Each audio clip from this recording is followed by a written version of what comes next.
Assalamualaikum warahmatullahi wabarakatuh. Perkenalkan, saya Sabrina dengan NIM 2000500 dari jurusan Pendidikan Masyarakat Universitas Pendidikan Indonesia. Pada kesempatan kali ini, saya akan menjelaskan apa itu bidang SKPK BPSDM Provinsi Jawa Barat. Yuk, kita perkenalan. Nah, pada kesempatan kali ini, apa yang akan kita pelajari? Nah, yang akan kita bahas pada sesi ini yaitu tugas pokok dan fungsi BPSDM Provinsi Jawa Barat. Kemudian ada bidang satu sertifikasi kompetensi dan pengelolaan kelembagaan atau biasa yang disebut sebagai bidang SKPK. Dan yang terakhir ada sub bidang sertifikasi kompetensi dan pengelolaan kelembagaan. Oke. Nah, masuk kepada pembahasan yang pertama yaitu BPSDM Jawa Barat. Apa sih BPSDM Jawa Barat itu? Lembaga apa? Dan bagaimana sistem kerja di sana? Nah, BPSDM Provinsi Jawa Barat ini sendiri memiliki tugas pokok dan fungsi sebagaimana instansi atau lembaga dinas lainnya. Di antaranya yaitu yang pertama, penyelenggaraan perumusan kebijakan teknis urusan pemerintahan bidang pengembangan sumber daya manusia yang menjadi kewenangan daerah provinsi. Pada di sini, khususnya yaitu daerah Provinsi Jawa Barat. Maksudnya yaitu penyelenggaraan perumusan kebijakan teknis ini berurusan dengan bidang pengembangan sumber daya manusia yang sudah menjadi kewenangan dari BPSDM Jawa Barat itu sendiri. Kemudian yang kedua, penyelenggaraan pengembangan sumber daya manusia yang menjadi kewenangan daerah provinsi. Penyelenggaraan pengembangan ini biasanya itu dilaksanakan dengan kegiatan pendidikan atau pelatihan yang bisa kita kenal sebagai diklat. Kemudian yang ketiga, penyelenggaraan administrasi Badan Pengembangan Sumber Daya Manusia. Nah, di sini juga BPSDM mempunyai tupoksi penyelenggaraan administrasi pada Badan Pengembangan Sumber Daya Manusia. Kenapa? Karena pada saat proses pelatihan, pendidikan dan pelatihan atau diklat, itu biasanya banyak menggunakan administrasi yang diperlukan atau dengan administrasi instansi BPSDM Jawa Barat dengan instansi yang lain di Jawa Barat tuh. Terus yang keempat ada penyelenggaraan evaluasi dan pelaporan badan. Dan yang kelima, penyelenggaraan fungsi lain sesuai dengan tugas pokok dan fungsinya. Oke, kita next. Kemudian masuk ke pembahasan yang kedua. Kita masuk nih ke pembahasan yang inti, yaitu bidang satu atau sertifikasi kompetensi dan pengelolaan kelembagaan yang disingkat sebagai bidang SKPK.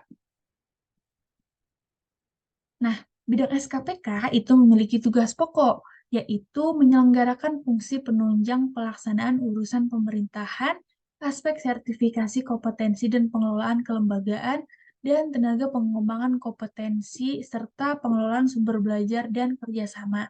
Jadi di sini, bidang SKPK itu memiliki tugas pokok, yaitu menyelenggarakan fungsi penunjang urusan dari pemerintahan seperti administrasi yang tadi sudah disebutkan, kemudian aspek sertifikasi kompetensi dan pengelolaan kelembagaan seperti em, sertifikasi pada peserta pelatihan dan pengelolaan kelembagaan itu sendiri yaitu BPSDM Jawa Barat serta pengelolaan sumber belajar dan kerjasama oleh pihak lain.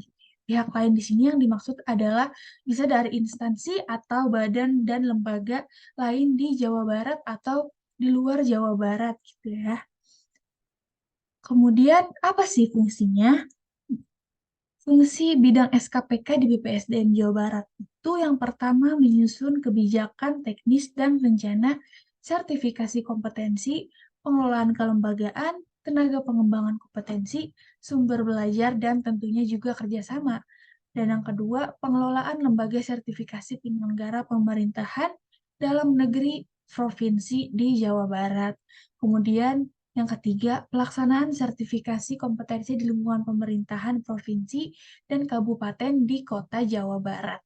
Kemudian yang selanjutnya pelaksanaan sertifikasi kompetensi aparatur kementerian atau lembaga dan pemerintahan provinsi serta kabupaten atau kota di luar Jawa Barat berdasarkan penugasan atau kerjasama. Nah, di sini biasanya sering kita kenal sebagai mitra kerjasama dari dinas luar gitu ya. Dan yang selanjutnya yaitu ada pengelolaan kelembagaan, tenaga pengembangan kompetensi, dan sumber belajar. Selanjutnya ada pembinaan, pengkoordinasian, fasilitasi, pemantauan, evaluasi, dan pelaporan, serta pelaksanaan dari sertifikasi itu sendiri. Dan yang terakhir, tentunya ada tugas-tugas lain yang diberikan oleh kepala badan kepada bidang BPS, bidang SKPK, bidang SKPK di luar tugas pokok dan fungsinya, yaitu tapi masih berkenaan dengan dan bersinggungan dengan fungsi dari bidang SKPK itu sendiri. Kemudian kita next.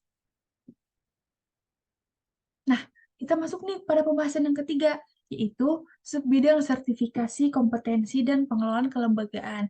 Jadi, di bidang SKPK itu ada sub-subnya lagi ya. Nah, pada SKPK ini memiliki 3 subbidang. Yang pertama, subbidang sertifikasi kompetensi, yang kedua, subbidang pengelolaan kelembagaan dan pengembangan kompetensi, dan yang ketiga atau yang terakhir yaitu subbidang pengelolaan sumber belajar dan kerjasama. Kita next. Yang pertama, yaitu subbidang sertifikasi kompetensi. Di sini, subbidang ini memiliki sama seperti yang lain, yaitu tupoksi, di mana tugas pokoknya yaitu melaksanakan sertifikasi kompetensi, meliputi kompetensi asesmen dan sertifikasi ASN di lingkungan pemerintahan daerah provinsi dan atau daerah kabupaten kota di Jawa Barat, yang dimana di sini juga ada kementerian, lembaga pemerintahan, daerah provinsi, serta kabupaten di luar Provinsi Jawa Barat, yang nantinya asesmen ini akan digunakan untuk sebagai bahan dasar evaluasi atau monitoring yang nantinya akan dikeluarkan dengan bersamaan dengan sertifikat dan menghasilkan sertifikat atas adanya pengakuan bahwa peserta tersebut telah mengikuti pelatihan ini. Dan yang selanjutnya yaitu ada fungsi. Bidang sertifikasi kompetensi memiliki 4 fungsi, yaitu pelaksanaan penyusunan bahan kebijakan teknis bidang sertifikasi kompetensi itu sendiri. Yang kedua, pelaksanaan sertifikasi kompetensi. Yang ketiga, pelaksanaan evaluasi pelaporan subbidang sertifikasi kompetensi. Yang keempat, pelaksanaan fungsi lain dengan tugas pokok dan fungsinya. Jadi di sini memiliki 3 fungsi khusus dan satunya yaitu fungsi tambahan. Oke, next. Selanjutnya yaitu subbidang yang kedua, yakni subbidang pengelolaan kelembagaan dan pengembangan kompetensi, yang dimana sama-sama memiliki tugas pokok dan fungsi. Untuk tugas pokoknya yaitu melaksanakan pengelolaan kelembagaan konseling dan klinik kompetensi, mengembangkan hubungan antar lembaga pengembangan kompetensi, pengembangan kompetensi jabatan fungsional seperti jabatan fungsional widya iswara atau asesor, atau calon asesor serta verifikasi tempat kelembagaan pengembangan kompetensi daerah kabupaten kota di Jawa Barat itu sendiri. Dan yang fungsinya ini sama seperti subbidang yang lain memiliki 3 fungsi khusus dan 1 fungsi tambahan, yang dimana fungsi khususnya yaitu pelaksanaan penyusunan badan kebijakan teknis bidang pengelolaan kelembagaan dan tenaga pengembangan kompetensi. Yang kedua, pelaksanaan pengelolaan kelembagaan dan tenaga pengembangan kompetensi. Dan yang ketiga, pelaksanaan evaluasi pelaporan subbidang pengelolaan kelembagaan dan tenaga pengembangan kompetensi, serta pelaksanaan fungsi lain sesuai dengan tugas pokok dan fungsinya. Jadi di sini, setelah adanya penyusunan, akan diadakan pengelolaan. Kemudian juga yang terakhir, tidak lupa dilaksanakan evaluasi dan pelaporan untuk menjamin atau menindaklanjuti dari adanya penyusunan pengelolaan kompetensi bidang tersebut. Selanjutnya, oke, kita masuk pada subbidang yang ketiga atau yang terakhir, yaitu subbidang pengelolaan sumber belajar dan kerjasama. Nah, ini penting ya biasanya karena ini akan berhubungan dengan mitra di luar Jawa Barat gitu. Bisa dari DKI Jakarta, bisa dari Makassar, bisa jadi dari pulau-pulau lain di luar Pulau Jawa atau khususnya di Jawa Barat itu sendiri gitu ya. Jadi di sini juga subbidang pengelolaan sumber belajar dan kerjasama memiliki tupoksi, yaitu untuk tugas pokoknya melaksanakan pengelolaan sumber belajar kerjasama yang meliputi pengelolaan dan pengembangan sistem informasi, manajemen pengembangan kompetensi dan teknologi informasi, kemudian juga pengelolaan dan penyusunan karya tulis ilmiah, dan yaitu tidak lupa juga yang terakhir adanya monitoring dan evaluasi pasca pengembangan kompetensi. Jadi, monitoring dan evaluasi ini sangat penting untuk proses penyelenggaraan tersebut karena ini terkait dengan bagaimana tindak lanjut dari adanya penyelenggaraan atau kegiatan tersebut ya.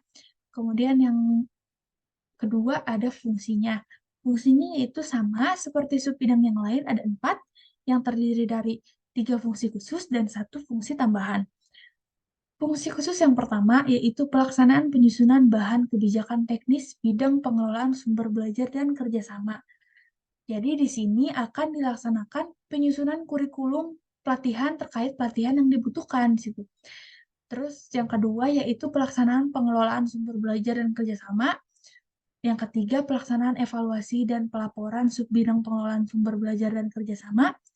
Yang keempat, pelaksanaan fungsi lain sesuai dengan tugas pokok dan fungsinya. Jadi bisa dikatakan bahwa bidang pengelolaan sumber belajar ini sangat berperan penting ya untuk kegiatan proses atau pelatihan yang dibutuhkan oleh ASN di Jawa Barat. Kemudian kita next. Nah, ternyata sudah selesai. Oke, mungkin cukup sekian dan terima kasih. Saya mendapatkan sumber dari pemaparan ini yaitu berasal dari web resmi BPSDM Jabar itu sendiri, yakni bisa dilihat bpsdm.propjabar.go.id. Dan untuk pemaparannya saya cukupkan sampai di sini. Kurang lebihnya mohon maaf. Jika ada kekurangan, mohon dimaafkan karena di sini kita masih sama-sama belajar dan sama-sama pembelajar gitu ya. Jadi saya akhiri. Wassalamualaikum warahmatullahi wabarakatuh. Bye-bye. Terima kasih.